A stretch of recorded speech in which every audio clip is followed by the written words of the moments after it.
Ada amalan yang jika dikerjakan seorang anak di dunia ternyata bisa menyelamatkan orang tua dari siksa kubur. Bahkan dari amalan tersebut orang tua yang sudah meninggal mendapatkan pahala yang bergunung-gunung. Ustadz Khalid Basalamah menjelaskan ada amalan soleh yang bisa dikerjakan anak untuk menyelamatkan orang tua dari siksa kubur. Agar orang tua selamat dari siksa kubur maka anak harus melakukan amal soleh di dunia ini agar pahalanya terus mengalir kepada orang tua. Kata Ustadz Khalid Basalamah ada amalan soleh yang bisa dikerjakan anak untuk menyelamatkan orang tua dari siksa kubur. Inilah 3 amalan soleh yang harus dikerjakan anak agar orang tua selamat dari siksa kubur dan pahalanya menggunung. 1. Istighfar. Amalan soleh yang harus dikerjakan anak agar orang tua selamat dari siksa kubur dan pahalanya menggunung adalah istighfar.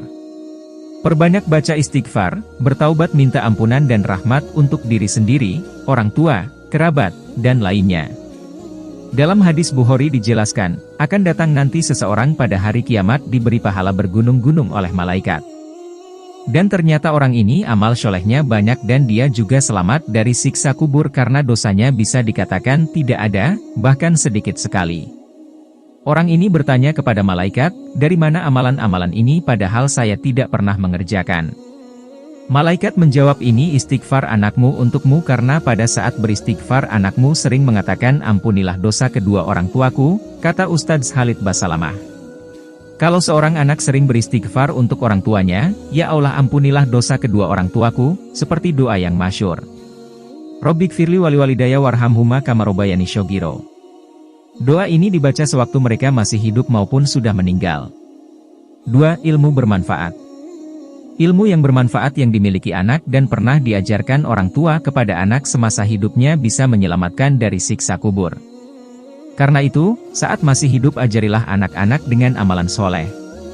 Supaya ilmu yang didapat anak terus mengalir kepada orang tua meskipun sudah meninggal. Setiap hari titipkan selalu pesan-pesan agama kepada anak-anak, masalah sholat, sedekah, ajarkan doa-doa dan sebagainya, kata Ustadz Khalid Basalamah. Diharapkan anak menjadikan ilmu yang diajarkan orang tua sebagai prinsip hidup dan akan kembali lagi kepada orang tua. Ilmu tersebut menjadi amalan jariah setelah orang tua meninggal. 3. Haji dan umroh.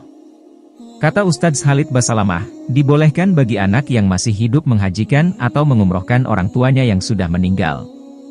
Atau orang tua yang sudah tidak mampu tapi masih hidup. Hadis Bukhari menjelaskan tentang hal itu. Seseorang datang kepada Nabi, "Ya Rasulullah, sungguh orang tua saya sudah tidak mampu mengadakan perjalanan haji dan umroh bahkan musafir tapi masih hidup. Apakah boleh saya haji dan umroh untuknya?" Kata Nabi Shallallahu Alaihi Wasallam, "Boleh, haji dan umrohlah untuknya."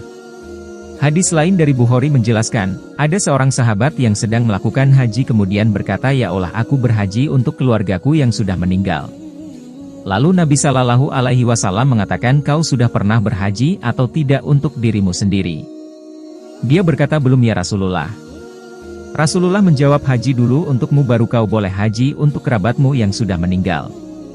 Itulah 3 amalan yang bisa menyelamatkan orang tua dari siksa kubur jika dikerjakan oleh anak.